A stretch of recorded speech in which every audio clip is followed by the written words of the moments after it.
There are two ways to get ahead in life. You can make yourself look better, usually by doing better, or you can make others look worse. The former is considerably more difficult, so most people default to the latter. This is especially the case when whatever it is that you're doing or whatever it is that you want to make look good is indefensible.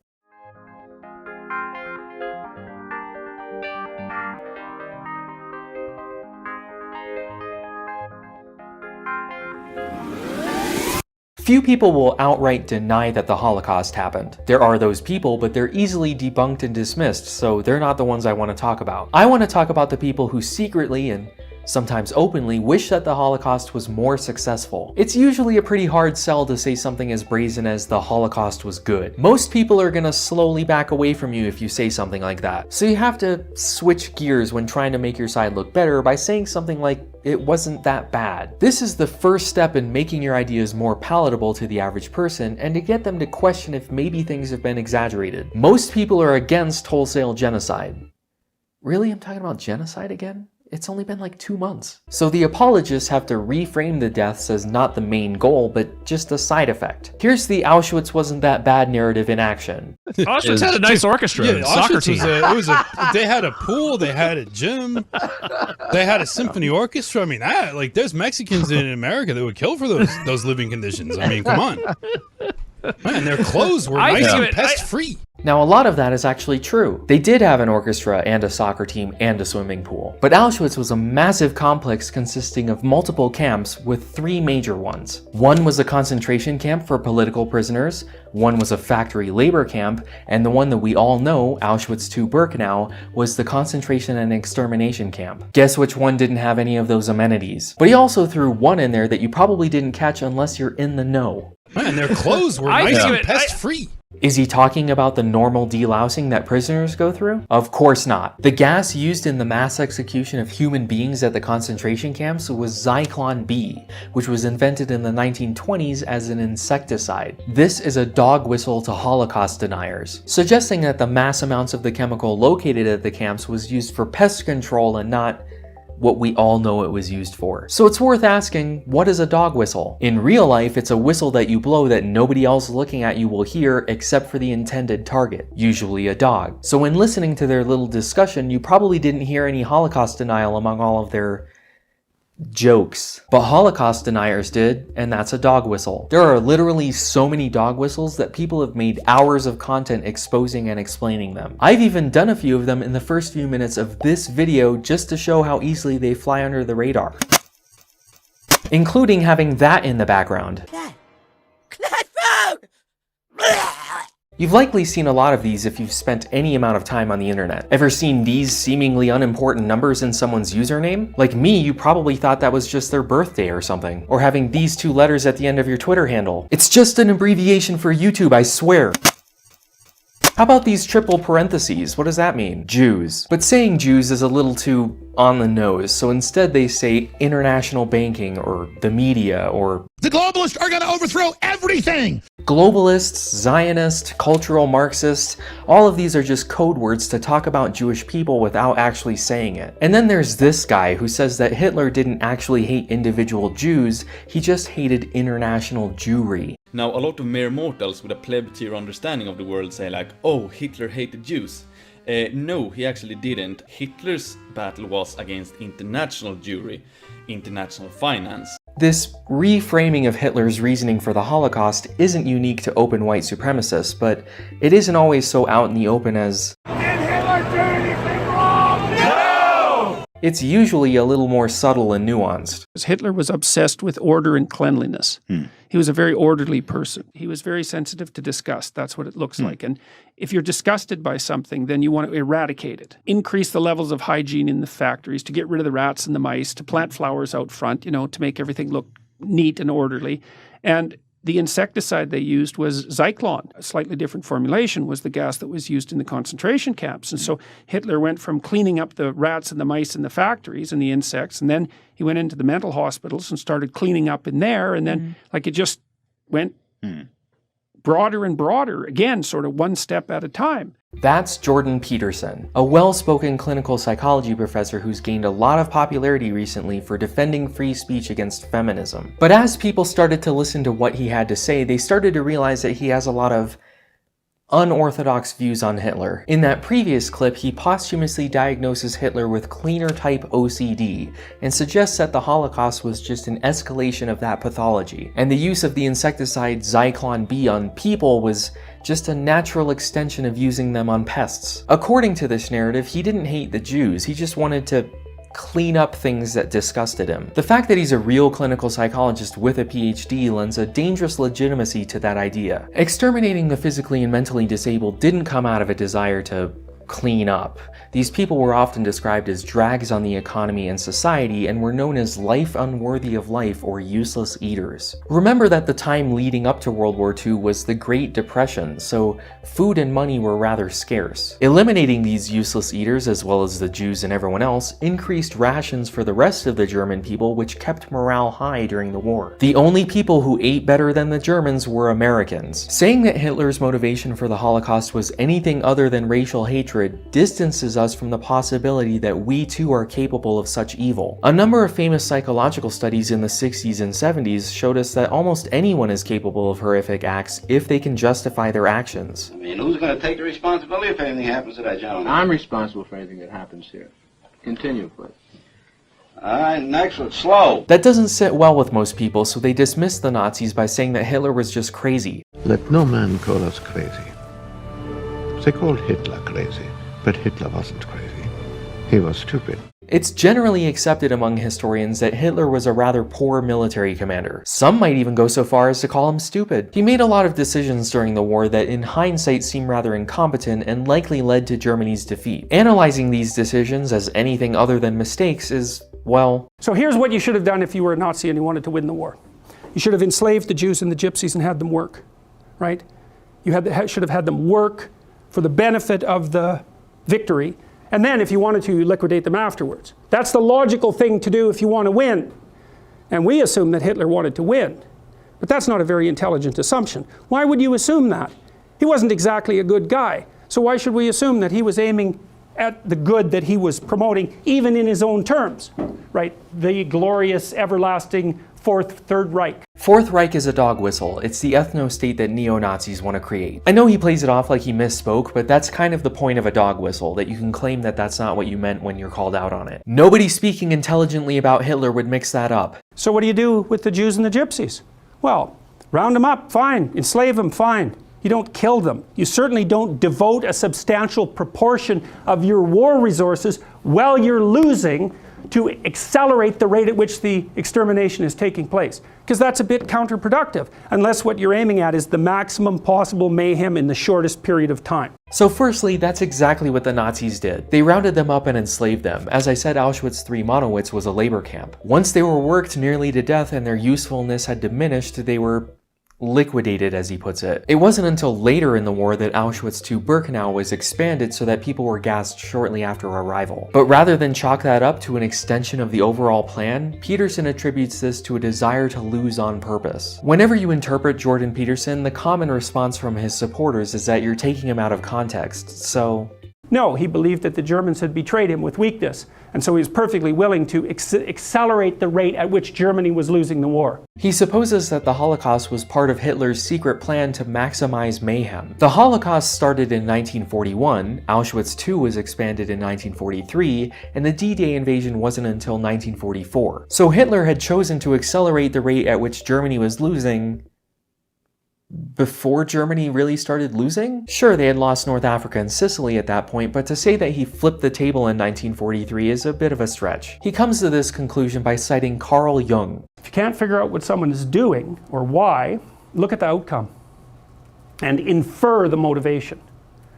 If it produces mayhem, perhaps it was aiming at mayhem. Hitler wasn't incompetent or filled with racial hatred, he accomplished exactly what he set out to. Do you see the problem with this line of thinking? You can't infer motivations by looking at outcomes. That's not how people or history works. That's not how any of this works. Was the Civil War the war to end slavery? If you look at the outcome, sure.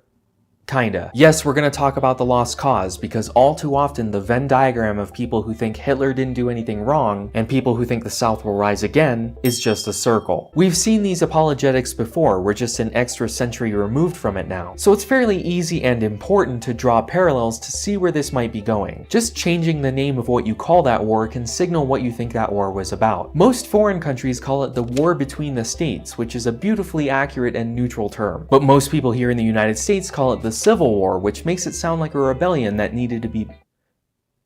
Next, if you call it the War of Northern Aggression, you're probably from the South. I've done several videos on the causes of the Civil War, but in short, the North didn't set out to end slavery or the Southern way of life. Whatever that was beyond slavery. Several states in the North actually kept slavery and didn't end it until the 13th Amendment was passed in 1865. In fact, the North didn't start the aggression at all. The South fired the first shots because they wanted to keep slavery. There was no plan to end it. They just thought that it was going to end soon, so chose to accelerate the mayhem. Huh. If you just look at the outcome and infer the motivation, it looks like the war to end slavery. But it wasn't. It was a war to keep slavery for the South, but to preserve the Union for the North. But descendants of the people who fought for the Confederacy don't like attaching that racist institution to their relatives, so they have to change the motivation somehow. One common way is by saying that the average soldier was just fighting to defend his homeland. Literally every soldier thinks that. Even I was told that when I was on the other side of the world. But it doesn't really matter what the average soldier thought he was fighting for. What matters is the government's stated purpose, which in this case was the preservation of slavery. But that still doesn't sound very nice, so they've rebranded it as states' rights. It wasn't about states' rights, we all know it. No, it wasn't, unless you consider slavery to be a state right. It's 2018, I can't believe I still have to say that. But that just goes to show how this subtle change in narrative can completely change public attitude towards history, which is why you need to be paying attention to what these people are saying and why they're saying it. You do still see the outright defenders of slavery, the people saying it wasn't really that bad. Slaves that worked there were well fed and had decent lodgings provided by the government. This should remind you of those Auschwitz Orchestra comments from earlier. We've seen this story before. For decades before and after the Civil War, the white man's burden idea flourished across the world, saying that it was the white race's responsibility to civilize and educate the sullen people. Even Robert E. Lee lamented this great evil placed on the white race. What a terrible burden to have to colonize and enslave people around the world. I don't know how we ever survived. Every once in a while you'll see this meme pop up on Facebook, because yes, Grant owned slaves through his wife's estate. This is the other side of the coin, that they were just as bad. Or worse when you leave out the fact that Lee also owned slaves through his wife's estate. Weird how that's left out of this picture. You can make yourself look better by saying that the war was about something else,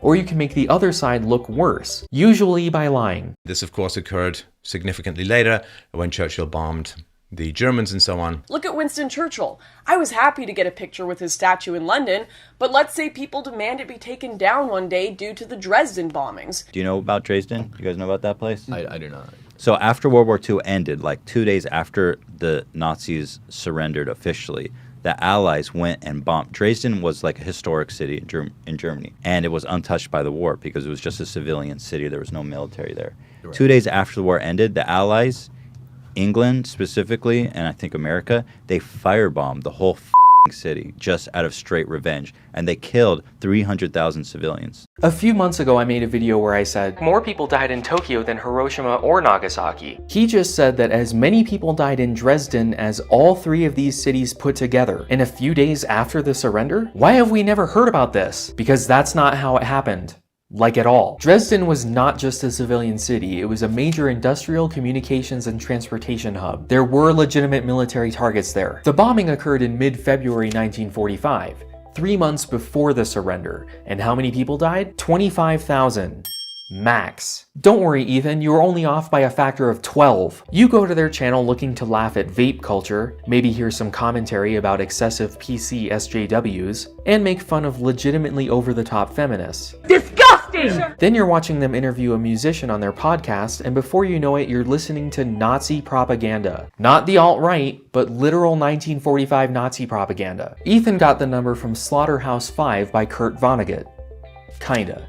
who consulted with this guy, David Irving, a notoriously discredited Holocaust denier. The false story continues to circulate because it's a way of saying that the Allies were just as bad. You've probably heard of this tactic before, called a whataboutism. It's a way of pointing out a perceived hypocrisy without addressing your own wrongdoings. What about Grant owning slaves? What about Dresden? What about that time that the US put people in camps? Yeah, I mean, a state rounding up a potentially subversive enemy population within its own borders during a war is not really something the United US States put can be. Japanese in camps. Do you know who loves it when you call Japanese internment camps concentration camps? White supremacists and neo-Nazis. Because it puts what the US did to the Japanese on the same moral footing as what the Nazis did to the Jews. Don't get me wrong, the internment camps were one of the most shameful things the United States has ever done, but it wasn't Auschwitz. They intentionally dilute terms like concentration camp and even genocide until they don't carry the same weight that they used to. Speaking of terms that don't mean what they used to, you've probably seen this meme as well. Yes, Lincoln was a Republican who freed the slaves and the Democrats started the KKK shortly afterwards. But the parties flipped during the Civil Rights Movement. If you were a Republican 100 years ago, you'd probably be considered a Democrat or liberal today. That's another set of terms that have completely switched meaning compared to a century ago. I have been a libertarian in my past, but now I consider myself a classical liberal. Classical liberal? What does that mean? A classical liberal means that he would be considered a liberal back in the day. He's definitely closer to a conservative or libertarian by today's standards. Doing this muddies the waters and makes the terms so confusing that they're stripped of all their meaning. Labels are stupid anyway. What does liberal or conservative even mean anymore? You consider yourself a conservative? I do. Okay. I mean, I'm a millennial, so I don't really like labels, but yes, I'm conservative in thought. Oh, and everybody is apparently a Nazi now too. The media has spent the last 2 years trying to convince you that Donald Trump is a Nazi, trying to convince you that anybody on the political right is a Nazi. Okay, everyone to the left is a Nazi. I've repeatedly stated my position on Nazism. I'm not a Nazi. That haircut isn't helping his case any, but he's right. He's not a member of the National Socialist German Workers' Party, but he is a prominent member of the alt-right, a term popularized by Richard Spencer. This Richard Spencer. Hail Trump! Hail our people! Hail victory! Because alt-right sounds 100 times better than neo-Nazis. That's just one of the many ways they use to get the average person to at least listen to their arguments and hide what they really want. Being completely honest, there were a couple people there with swastika flags or Hitler iconography or whatever. And in all of our footage, I think I saw a combined 3 swastika flags. 3 swastika flags, okay. And so let's say, for every swastika flag, there are 10 Nazis there in support. Okay, so that puts you at 30 Nazis, right? This event had 1,200 plus people. So in his voiceover, he shows this frame. Here's the swastika flag, so this guy is definitely a Nazi according to him. We can assume that there are also 9 other people who are Nazis. But what are all these flags? I didn't know this at the time, but this is the flag of the National Socialist Movement. Come on guys, are you even trying? So using his math of 10 supporters per flag, that's more people than are shown in this frame. They can get away with this by hiding behind lesser known symbols and euphemisms. And not even hiding well, by the way, it's like hiding behind a pane of glass. But that's all it takes to fool the average person. They're not white supremacists, they're identitarians. They're not marching for white pride, they're marching for Southern pride. Except you don't really see anyone waving any current day state flags, which would make sense. It's always that one flag from 150 years ago of a country that only existed for about as long as most of us went to high school. What did that country fight to preserve again? They're honoring their heritage or defending their history, things that most of us can agree with or at least understand. But they're only defending a specific heritage and a specific history, and it's important to remember what that history is and what it represents. It's the kind of history that Germany actively suppresses out of shame. They don't forget it, but they don't encourage reenacting it or cling to a romanticized version of it. You could say that this goes against freedom of speech, yet another shield the alt-right uses to continue pushing their narrative, as if any of these people are being silenced. Free speech and diversity of thought are ideas that most of us can get behind. But anytime the alt-right or anti-SJWs are criticized for what they say, they claim that their free speech is being suppressed and that they should be allowed to say whatever they want. Which is true, but also... The instant anyone stops defending their argument and starts complaining about their right to have it, something's gone horribly wrong. If people continuously lump you in with Nazis and Nazis seem to be attracted to your political positions and historical perspectives, it's worth asking yourself why you hold these opinions. Is your narrative a neo-Nazi euphemism for something else? Is your reason for supporting something an alt-right dog whistle? You may have well-researched, well-informed reasons for backing up your positions, but they don't. They have simple, racially motivated reasons. And your narrative may have been co-opted by them in order to draw people to their side. So if you hear a story that's so counter to what you've always been taught that it strains belief, maybe look it up before you unwittingly spread neo-Nazi propaganda, because now you know better. It's the 2-year anniversary of my channel, so that survey is still open if you haven't taken it, and I'm still accepting Q&A questions down in the comments below. I'll be at VidCon this week, so stay away from me. The idea of having fans who want to meet me in person is terrifying. But if you're new here, make sure to deny that subscribe button, follow me on Facebook and Twitter, and join us on the subreddit.